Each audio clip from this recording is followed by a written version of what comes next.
लेकिन बाप कहते हैं, आत्मा का बाप, कि मैं तुम बच्चों को प्रवृत्ति मार्ग सिखाने आया हूं, प्रवृत्ति मार्ग में पक्का करने के लिए आया हूं। निवृत्ति मार्ग में पक्का करने के लिए नहीं आता हूं। जैसे इब्राहिम, बुद्ध, क्राइस्ट, गुरु नानक आदि, ये सब निवृत्ति मार्ग वाले धर्म पिताएं हैं, या जीवन भर प्रवृत्ति को अपनाते हैं, निवृत्ति मार्ग वाले हैं। लेकिन शिव बाप अपने बच्चों को पक्का प्रवृत्ति मार्ग का बनाने आते हैं। तो जिस आत्मा ने शिव बाप का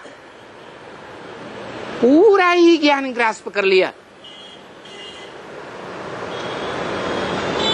तो उसको कहें कि प्रैक्टिकल में प्रवृत्ति मार्ग का पक्का हो गया है?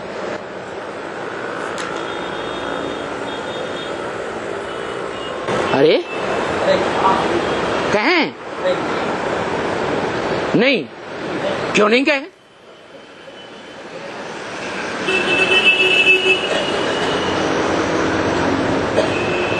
इसलिए नहीं कहें, जैसे धर्म पिताएं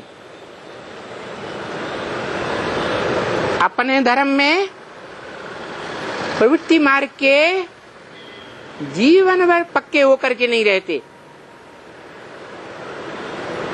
जैसे भारत में राम का गायन है, क्या है?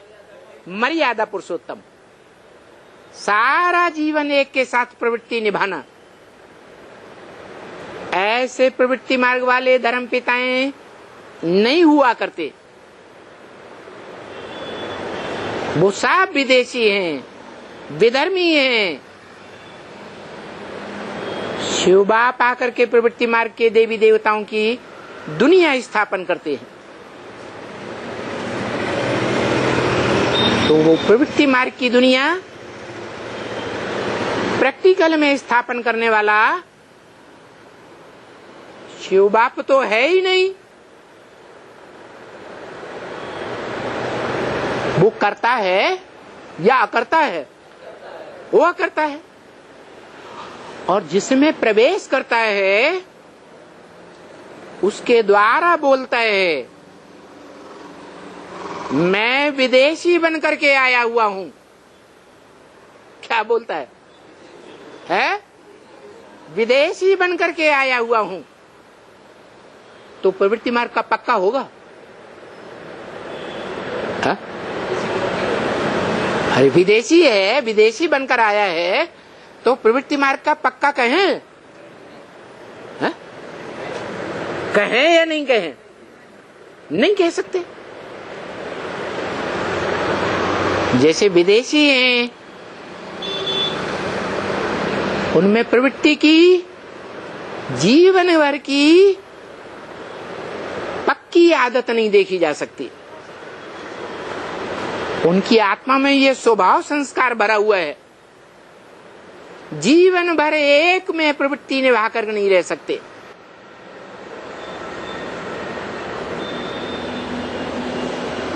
कितनी बार डाइवोर्स देते हैं, कितनी बार नई नई शादियां संबंध जोड़ते हैं, और जिस तन में आता है सुप्रीम सोल बाप, उसके द्वारा भी यही वाक्य बोला गया कि मैं विदेशी बनकर आता हूं। अगर विदेशी बनकर के न आऊं तो तुम बच्चों से सर्व संबंधों के रूप में मिल भी नहीं सकता।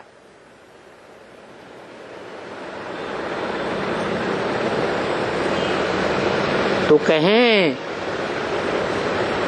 कि जिस तन में आता है, जो भारतीय परंपरा में विष पाई गाया हुआ है,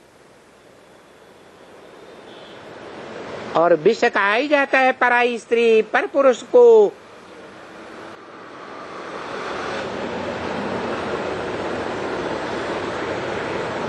स्वीकार करना सुख भोगने के लिए, क्योंकि इंद्रियों से ही सुख भोगा जाता है। जो बाप का डायरेक्शन है, सुख लेना है और सुख देना है।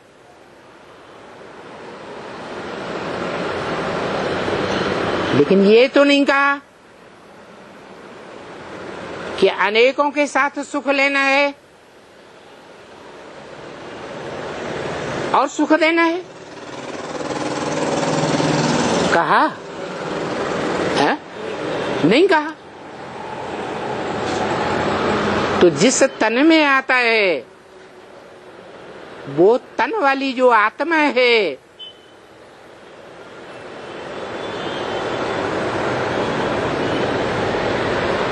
देह वाली आत्मा, वो अपनी आत्मा के पूर्व जन्मों के स्वभाव संस्कार के आधार पर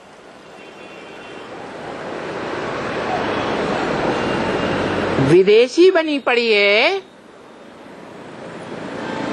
व्यभिचारी बनी पड़ी है, या स्वदेशी बनी पड़ी है? है? व्यभिचारी है। जो भारतीय परंपरा में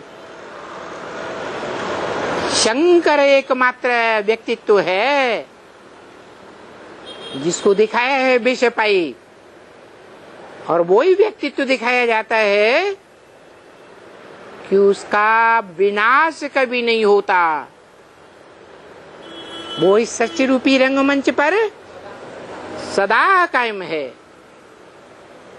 और यही बात शिव बाप ने ब्रह्मा मुख से मुरलियों में बताई है कि सृष्टि पर सदा कायम एक ही शिव बाबा है,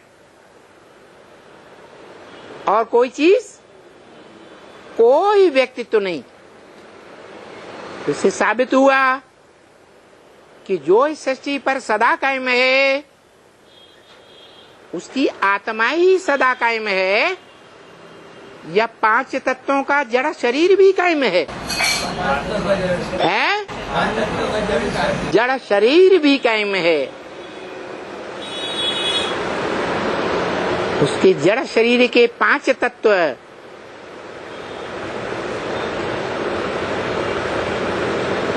जो पंचभूतों के बीज रूप में हैं, जो लिंग रूप में दिखाया जाता है, बड़ा साकार रूप दिखाया जाता है, जिसके लिए ब्रह्मा मुख से बोला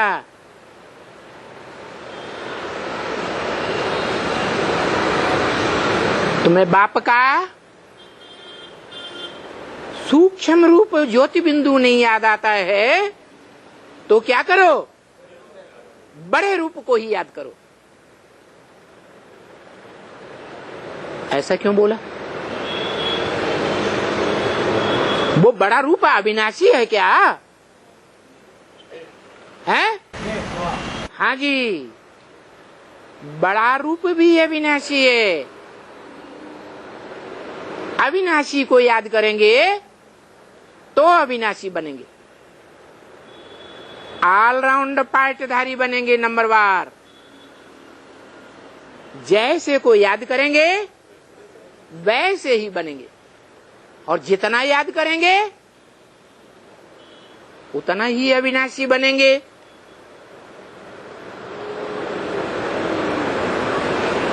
तो साबित होता है कि शिव बाप जो चैतन्य आत्माओं का बाप है, उसका कार्यकाल 100 वर्ष के अंदर समाप्त हो जाता है।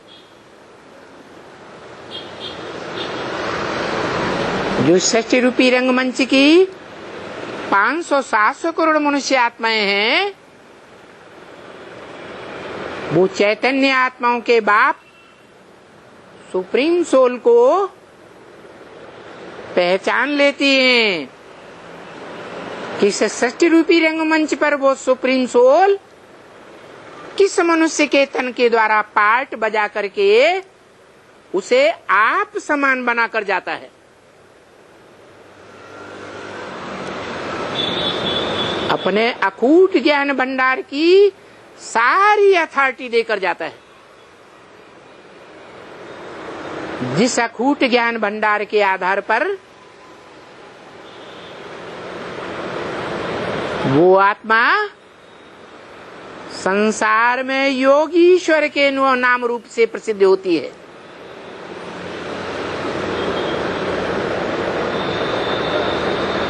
शास्त्रों में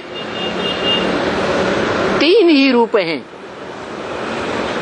व्यक्तित्व रूप में, जिन्हें योगीश्वर का टाइटल मिला हुआ है। एक है ब्रह्मा का सबसे बड़ा मानसी पुत्र सनत कुमार, जिनको योगीश्वर और ज्ञानेश्वर का टाइटल मिला हुआ है। दूसरा है कृष्ण, योगी राज कृष्ण,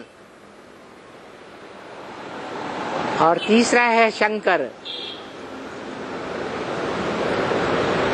सृष्टि का आदि पुरुष, आदिदेव। तुम आदिदेव है, पुरुष है पुराण, तुमस्य विश्वस्य परम निधानम।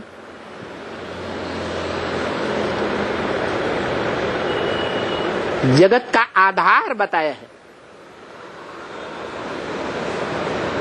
ऐसा आधार जो कभी टूटता ही नहीं।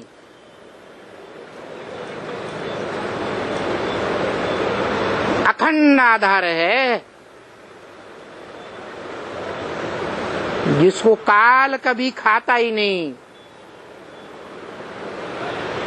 काल शरीर को खाता है या आत्मा को खाता है? शरीर को खाता है। परंतु वो जो कालों का काल गाया हुआ है, उसके शरीर को भी काल नहीं खा सकता। काल समय को कहा जाता है। वो समय की परिधि को भी पार करके रहता है।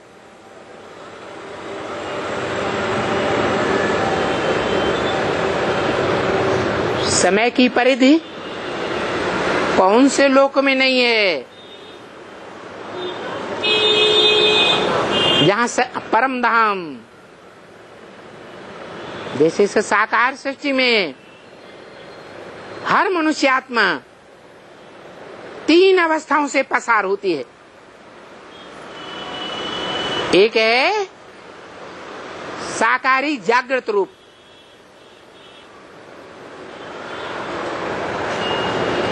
समय का भान रहता है।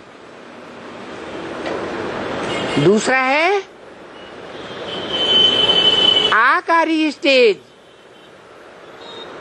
जिसे कहते हैं स्वप्नवत स्टेज। स्वप्न में मनुष्य आत्मा मन बुद्धि से इस सृष्टि रूपी रंगमंच पर कहां से कहां घूमती रहती है।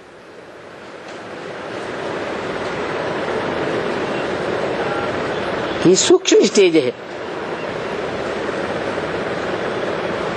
लेकिन उसकी भी सूक्ष्म स्टेज कारण रूप अवस्था है बिंदु रूप, जो निराकारी धाम में होती है।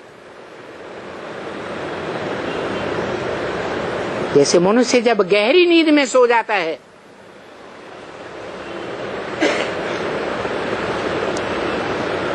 रात के अंधकार में जब उठेगा, बंद कमरे में पड़ा हुआ है, तो उसे पता लगेगा कि मैं कितने घंटे सोया है। माना वो तीसरी स्टेज है, आता आत्मा की सुसुप्त स्टेज। जिस स्टेज में पहुंचकर आत्मा रिलीफ का अनुभव करती है, थकान खलास हो जाती है, ये है हद की बात। ऐसे ही बेहद की सृष्टि में इस रंगमंच पर आत्माएं पार्ट बजाती हैं तो समय की परिधि में बंधी हुई हैं, और जब अकाले मौत हो जाती है,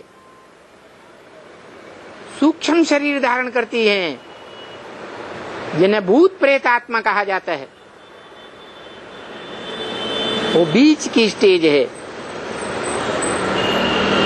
स्वप्नवत स्टेज। और ऊंचे से ऊंची स्टेज है जो सूक्ष्म शरीरों को भी त्याग कर आत्मा परमधाम वासी हो जाती है, आत्मलोक वासी हो जाती है, जिसे अंग्रेज लोग कहते हैं सुप्रीम एबोर्ड, सोल बर्ड।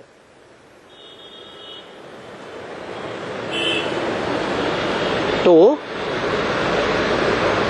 बाप कहते हैं, शिव बाप कहते हैं कि तुम बच्चे परमधाम को इस सृष्टि पर उतार लेंगे। मना वो निराकारी स्टेज जहां न सूक्ष्म शरीर रहेगा न साकार शरीर रहेगा, वो निराकारी स्टेज इस साकार सृष्टि पर तुम बच्चे उतार लेंगे।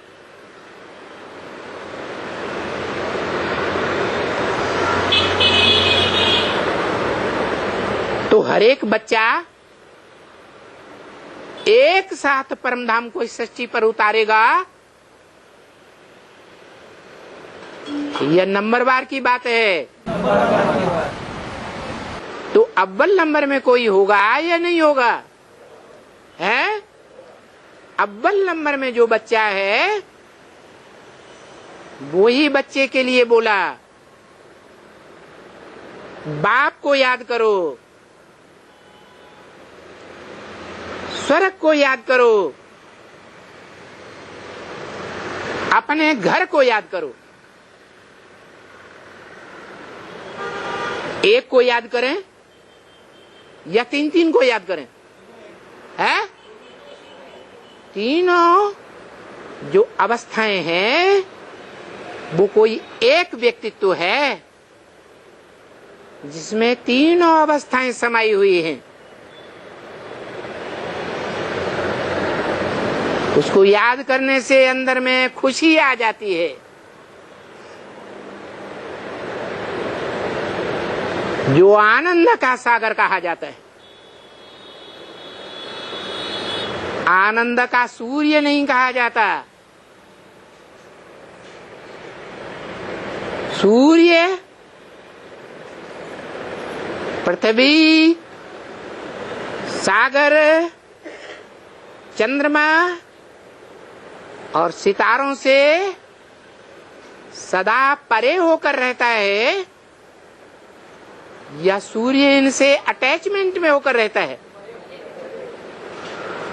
ऐसे ही बेहद का ज्ञान सूर्य है शिव।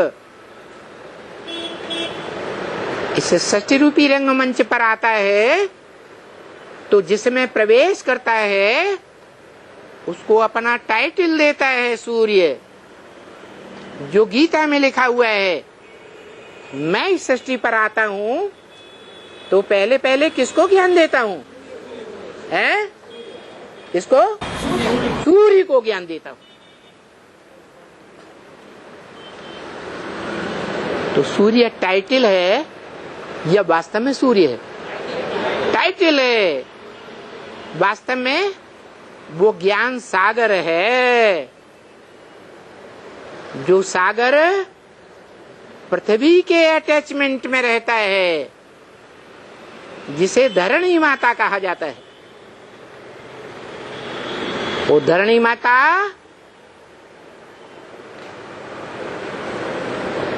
कितने हिस्से में है और सागर कितने हिस्से में है? एक हिस्से में पृथ्वी है और 3 हिस्से में सागर है। 3 हिस्से में सागर है। तो रचना कौन हुआ और रचयिता कौन हुआ? है? हाँ, रचना माने बच्चा और रचयिता माने बाप।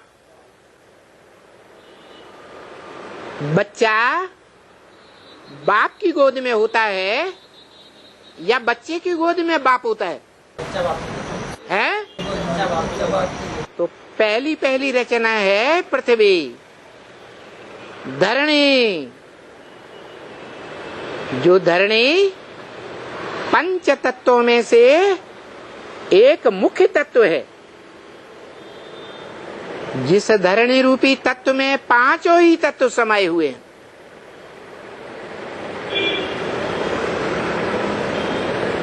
वो धरणी माता है। जिस माता के उद्धार के लिए बाप आते हैं।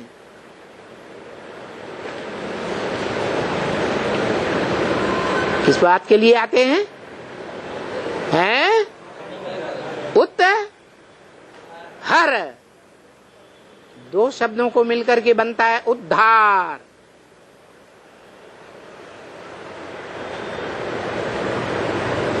माना वो धरणी गड्ढे में चली गई और गर्त में से निकाल करके हरण करके ऊपर ले जाने वाली आत्मा कौन है? कौन? ज्ञान सागर। पहले स्वयं का उद्धार, हर अपनी मन बुद्धि रूपी आत्मा को जबरियन ऊंचा उठा करके ले जाता है। जो गीता में बोला हुआ है तरीका, उद्धरेत आत्मा आत्मानम ना आत्मानम अवसादयेत। क्या? जो ज्योति बिंदु आत्मा है, उस ज्योति बिंदु रूप आत्मा को मन बुद्धि के द्वारा उत्हरे हरण करके ऊपर ले जाना चाहिए। कोई भी हालत में आत्मा को नीचे न गिरने दे। किसको? मन बुद्धि रूपी ज्योति बिंदु आत्मा को।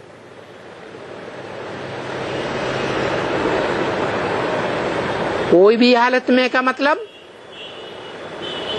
कर्म इंद्रियों से कर्म करते हुए भी आत्मा को नीचे न ले जाए, नीचे गिरने ही न दे। तो क्या होगा? है आत्मा आत्मलोक में स्थिर हो जाएगी। तो प्रजापिता की आत्मा का आत्मलोक कहाँ है?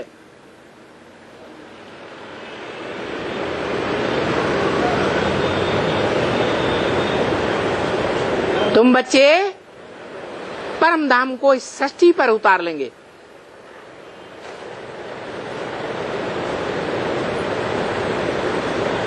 तो प्रजापिता का जो ब्रकटवी रूपी घर है, जिस बड़ी पूरी कुटी में आत्मा निवास करती है,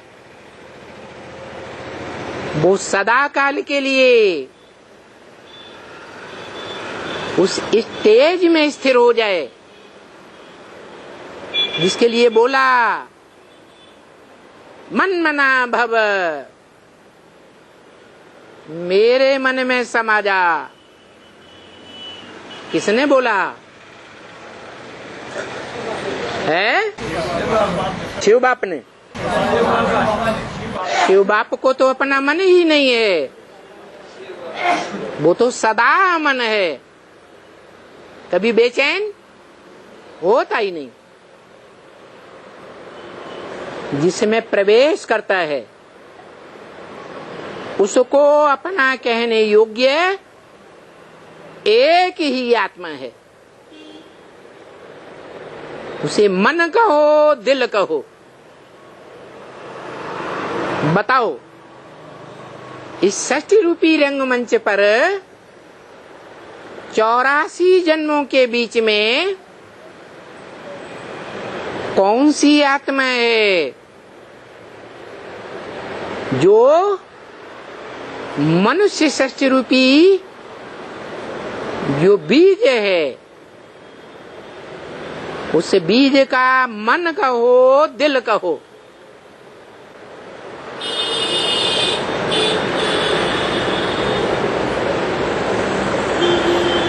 जिस मन को घोड़े का रूप देते हैं, है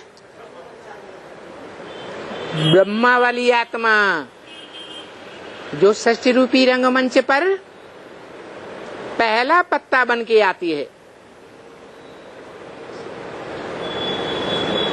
पत्ता बीज से जन्म लेता है।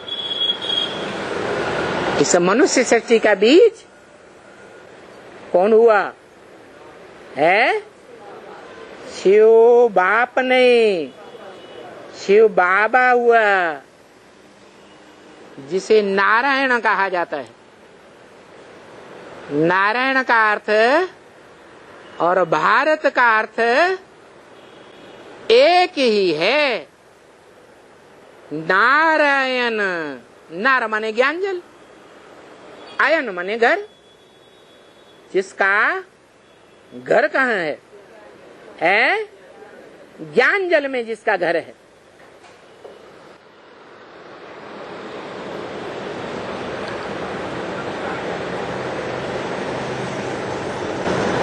कोई मूर्ति ऐसी दिखाई जाती है यादगार में? कोई चित्र ऐसा दिखाया जाता है?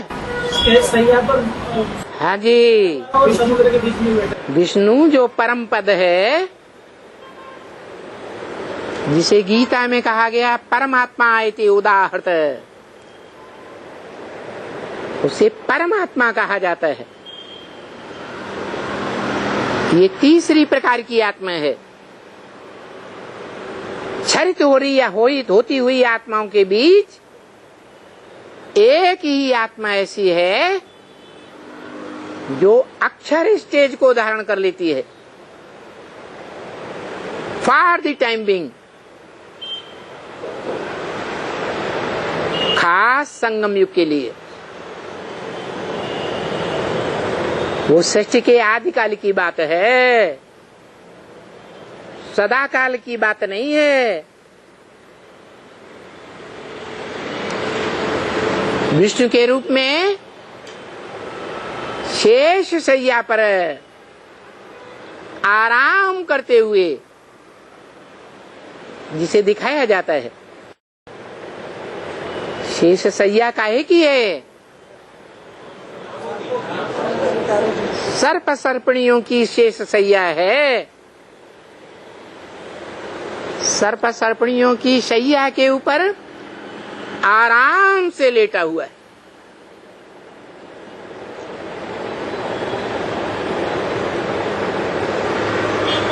नहीं तो कोई एक बेडरूम तैयार करो, उस बेड के ऊपर ढेर सारे सर्प सर्पणियां डाल दो और कोई आदमी से कहो आराम से लेट जाओ, जाके लेटेगा या भागेगा? हो सकता है मर भी जाए अगर जबरदस्ती करेंगे तो ये स्टेज दिखाई गई है, ये आत्मा की स्टेज है। जिस आत्मिक स्टेज में देह का कोई भान नहीं रहता, देह की कर्मेंद्रियों का भी भान नहीं रहता, कर्मेंद्रियां अपना सुख नहीं ले सकती, सुख का अनुभव आत्मा को दे ही नहीं सकती, क्योंकि जो मन रूपी बच्चा है, जो दिल है बाप का, उसे घोड़ा कहो, बैल कहो, बात एक ही है। वो आत्मा मनुष्य सृष्टि के बाप के अधीन हो जाती है। जैसे बाप चलाना चाहे चलेगा।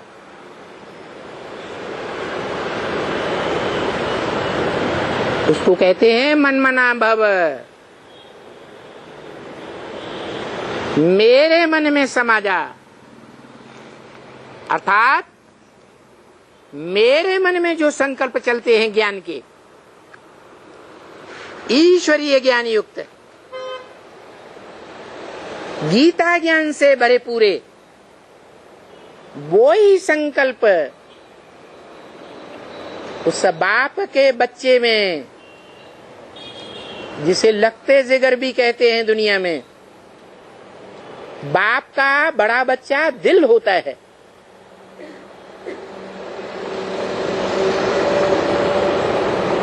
जो भी राजाएं हुए, उन्होंने अपना दिल किसको दिया? बड़े बच्चे को दिया।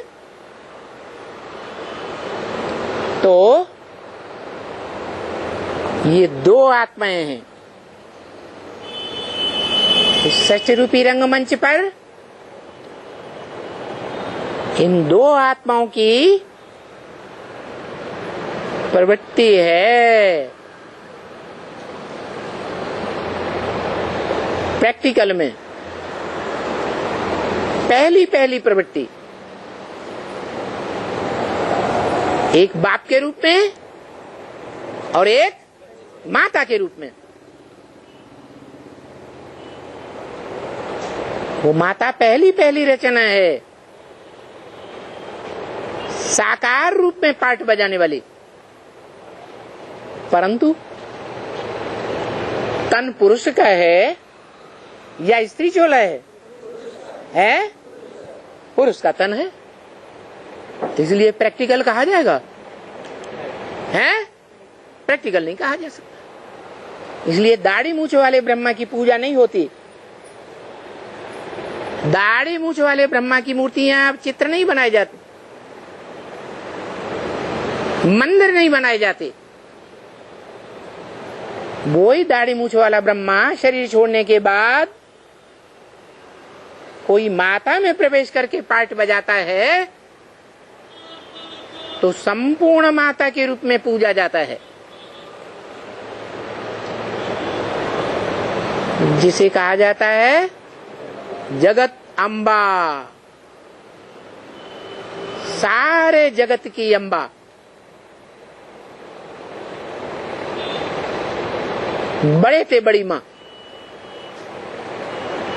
ब्रह्मा कह दो प्रैक्टिकल में, ब्रह्मा ने बड़ी, माँ माने माँ। उसका चित्र भी पूजा जाता है, मूर्तियां भी पूजी जाती हैं, मंदिर भी बनाए जाते हैं।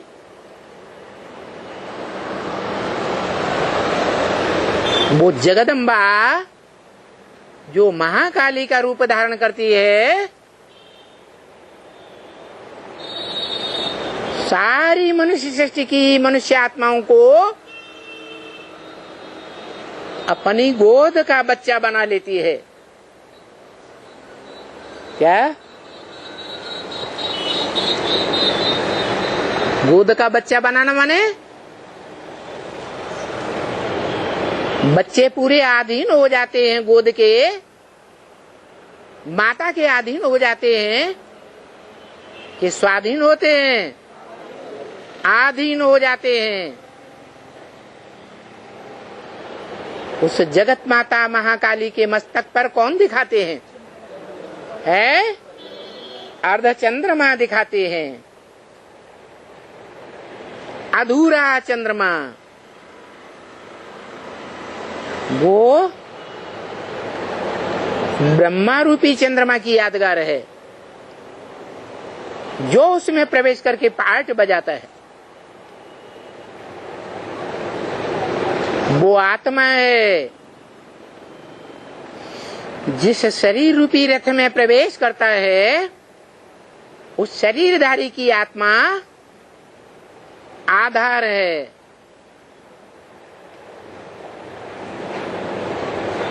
तो आत्मिक रूप में पार्ट बजाने वाली, माता के रूप में सहनशीलता का पार्ट बजाने वाली दुनिया की अव्वल नंबर आत्मा कौन हुई? जिसे जगदम्बा कहा जाता है वो, या उसमें जो चंद्रमा प्रवेश है वो आत्मा? ज्ञान चंद्रमा वाली आत्मा। परंतु शरीर की पूजा होती है या आत्मा की पूजा होती है? नाम शरीर पर पड़ता है या आत्मा पर पड़ता है? शरीर पर नाम पड़ता है। इसलिए ये प्रैक्टिकल रूप है जगत पिता और जगदम्बा का। जगत पिता और जगदम्बा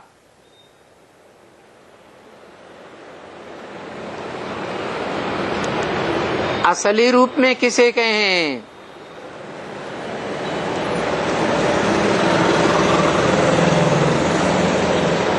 जगदम्बा रूपी आत्मा को कहें,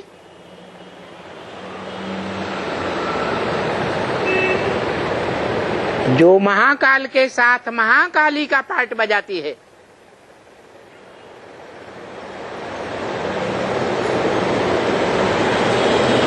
या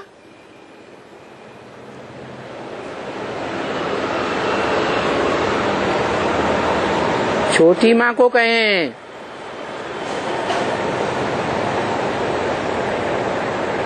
जो रामायण में बोला है, जग जननी जय जय उमा, जग जननी जय जय। उमा पार्वती का नाम है। पार्वती को सिंहवाहिनी कहा जाता है। जगदम्बा को बागंबरी कहा जाता है। जगदम्बा बाघ के ऊपर सवारी करती है, जिसे टाइगर कहते हैं। जो टाइगर भारत का राष्ट्रीय पशु माना जाता है।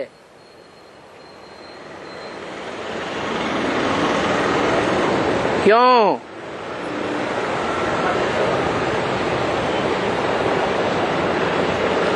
शेर को क्यों नहीं माना जाता?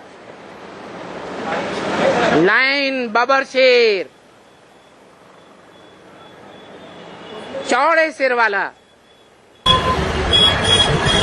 वो मौका देख के वार करता है। मौका देख के वार करता है। वो शारीरिक रूप से ज्यादा ताकतवर होता है, बबर शेर, लेकिन बौद्धिक रूप से ताकतवर नहीं होता है। बुद्धि टाइगर में ज्यादा होती है। हमारे हिस्ट्री में तो जो सिक्कों पे कहीं पे भी चित्र दिए वो सिंह के चित्र दिए हैं। हमारे जितने भी सिक्के या पुराने जितने हम लोग जो आर्किटेक्ट में देखते हैं, तो वो सिंह के चित्र दिए, टाइगर के चित्र अधिकतर नहीं दिए।